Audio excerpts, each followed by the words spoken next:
नमस्कार, सत श्री अकाल, अस्सलाम वालेकुम। आजकल आप लोग सब लोगों को मालूम है कि निज़ामुद्दीन मरकज़ का मसला जो है बहुत हाइप किया गया है, मीडिया में बहुत ज़्यादा ज़ोरों शोरों से चलाया जा रहा है। निज़ामुद्दीन मरकज़ के बारे में तरह तरह की बातें गढ़ी जा रही हैं। मैं निज़ामुद्दीन मरकज़ का लीगल एडवाइज़र होने के नाते MS खान एडवोकेट आपके सामने कुछ चीज़ें जो रख रहा हूँ, जो चीज़ें मीडिया के सामने नहीं आई हैं या देश के सामने नहीं आई हैं। पहली बात तो ये है, ये हम पे इल्ज़ाम ये है कि हमने छिपाया है कि मरकज़ में कितने लोग थे और हमने उसकी पोजीशन बताई नहीं सरकार को, जो भी पोजीशन। बड़ी जिम्मेदारी के साथ मैं ये बताना चाह रहा हूँ कि दिल्ली पुलिस की लोकल इंटेलिजेंस का एक ऑफिसर और इंटेलिजेंस ब्यूरो का एक ऑफिसर, उसकी बाकायदे ड्यूटी है, वो डिप्यूटी किया गया है सिर्फ मरकज़ निज़ामुद्दीन के लिए कि मरकज़ निज़ामुद्दीन की पूरी आपको डिटेल लिस्ट लेके आनी है। मरकज़ निज़ामुद्दीन के बारे में उसकी रिपोर्टिंग, उसको रिपोर्टिंग ही करनी होती है, उसके अलावा कोई काम ही नहीं उसका। हर रोज दिल्ली पुलिस का इंटेलिजेंस का एक ऑफिसर, इंटेलिजेंस ब्यूरो का एक ऑफिसर हर रोज मरकज़ से लिस्ट लेके जाता है, कितने लोग विदेश से मरकज़ में आए, कितने लोग विदेशी मरकज़ से अलग अलग इलाकों में काम करने जमात के साथ गए। जो जमात गई है उसका अमीर कौन है, उसका मोबाइल नंबर क्या है, सब चीज़ें प्रोवाइड कर दी जाती हैं। कितने लोग अलग अलग स्टेटों से आज मरकज़ में आए, कितने लोग कितनी जमात बना के, उनका जिम्मेदार कौन है, वो किस किस इलाके में गई हैं, कहाँ कहाँ गई हैं, उसकी लिस्ट दोनों एजेंसियों को दे दी जाती है। हर रोज की रिपोर्टिंग मरकज़ की सरकार के पास, दिल्ली पुलिस के पास होती है। मरकज़ में क्या खाना बन रहा है, सब्जी बन रही है, दाल बन रही है, अंडा बन रहा है, मटन बन रहा है, चिकन बन रहा है, क्या बन रहा है, इसकी भी खबर सरकार को, पुलिस को होती है। और हम कोई गलत काम तो करते नहीं है कि हम कुछ छुपाएं। जो चाहो जहां चाहो देख लो, वहां तो खुली दुनिया है, चाहो तो खाना भी आप खा लो। हमारा कौन कौन सा अगले हफ्ते प्रोग्राम है, कितने तारीख, डेट वाइज प्रोग्राम होता है, साल भर का डेट वाइज प्रोग्राम पूरे इंटेलिजेंस सर्विस को मालूम होता है। ये भी मालूम होता है कि इंग्लैंड की पूरे इलाके कब, यूरोप कब आएगा, अमेरिका का कब आएंगे, पूरे इलाके कब कब, डेट वाइज, उसी हिसाब से वो इंटेलिजेंस अपने सरकार को इंफॉर्मेशन भी देते हैं। उसी हिसाब से फॉरेन अफेयर्स में भी जो है ये रहती है, कितने लोग यूरोप से आएंगे, इतने लोग यहाँ आएंगे। इंटरनेशनल एयरपोर्ट पे भी ऐसी इंफॉर्मेशन रहती है। कोई चीज़ हमारी छुपी हुई नहीं है, हर चीज़ सरकार को मालूम। दूसरी बात यह है कि ये हमारे यहाँ रूटीन है कि 1200 से 1500 लोग रोज़ाना आते हैं, उतने ही रोज़ाना जाते हैं। तो एक तबका 1200-1500 लोग आए और दूसरा 1200-1500 लोग जाने की तैयारी, जाने वाले हैं। अचानक लॉकडाउन हो गया, जनता कर्फ्यू हो गया, लॉकडाउन हो गया, तो वो जितने भी लोग वो सब फंस गए।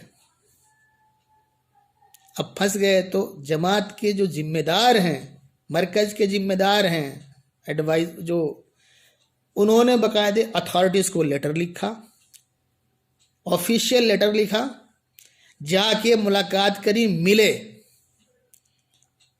SHO साहब से मिले। उन्होंने कहा कि आप जो है बड़े ऑफिसरों से मिले क्योंकि पास का इशू है।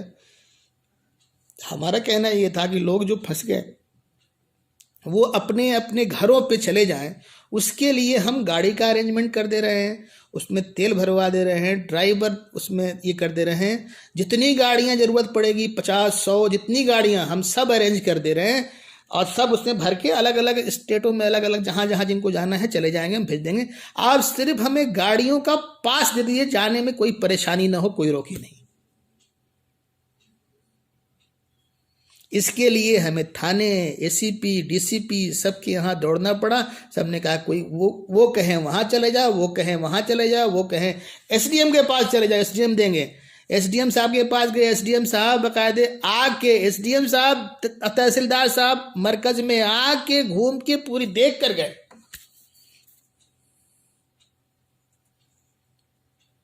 फिर क्या, हमारी गलती क्या है?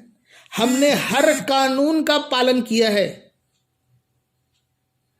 जब लॉकडाउन हो गया, हुआ कि कोई भी बाहर ना निकले घर से, अंदर अब जहां है वहीं निकले। अगर इतने लोग 2500 लोग अगर रोड पे चले जाते तो हंगामा उस वक्त होता कि नहीं होता, कि इतने लोग कहां से आ गए। आज तो कम है, उस दिन तो और ज्यादा होता।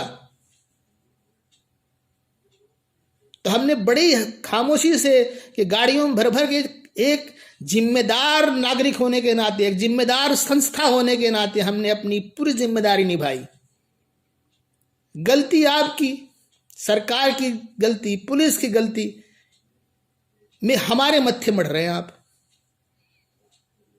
अगर आपने पास दे दिया था तो ये सब के सब रवाना होकर चले जाते, मरकज खाली होता। अभी तक कई दिन पहले ही खाली हो गया होता, शुरू में ही।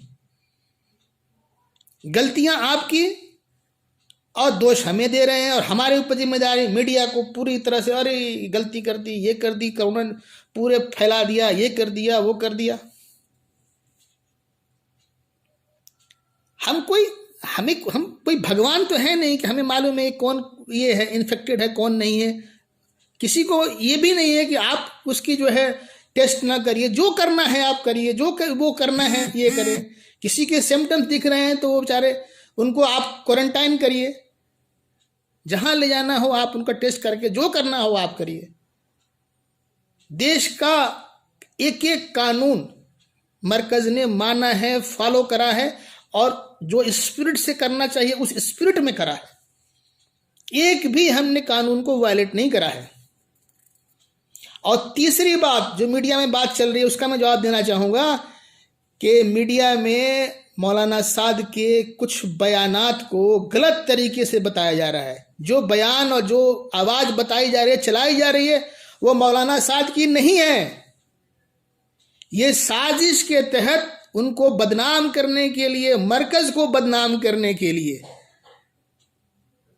ऐसी बातों को, ऐसी पता नहीं किसकी आवाज में कौन बोल रहा है, उसको डाउनलोड किया गया, अपलोड करा गया है मौलाना साद के नाम के साथ। कभी मरकज, इस जिम्मेदारी के साथ बता रहा हूं, कभी मरकज का कोई चैनल नहीं, कोई यूट्यूब चैनल नहीं, कोई भी हम आपको ये बता दें कि कोई भी हम नेट से यूज करने वाले कोई भी हम ये नहीं यूज करते। चाहे यूट्यूब हो, चाहे हमारी कोई साइट हो, इवन कि मरकज का कोई टेलीफोन नंबर भी नहीं है। जो भी बताई जा रही है कि ये मौलाना साद ने ऐसी बातें कही हैं, ऐसे बयान दिए हैं, कानून के खिलाफ वर्जी करी गई है, जो सोशल डिस्टेंसिंग की बात करी गई है उसके खिलाफ बोला गया है, मस्जिद में आने की बात करी गई है, ये सरासर गलत है और झूठ है। आप लोग ये फैलाना बंद करिए, मीडिया के जितने साथी हैं, ये सरासर गलत है। मौलाना साद ने कभी ऐसी बात नहीं कही है और नहीं वो कहेंगे। वो कभी, हम कानून के पालन करने वाले हैं, अच्छे नागरिक हैं।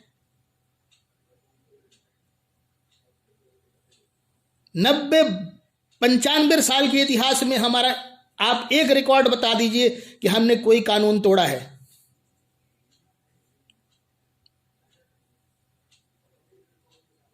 और हम पूरे हिंदुस्तान की बात नहीं करें, पूरी दुनिया में 202 मुल्कों में जो ऑर्गेनाइजेशन है, हमने जिस देश में हम रहते हैं, हमारा ऑर्गेनाइजेशन रहता है, हम उस देश की कानून को एकदम 100% हम फॉलो करते हैं। इंडिया में भी आज तक 90-92 साल के 95 साल के जिंदगी में हमने कभी किसी कानून को हमने जो है तोड़ा नहीं है।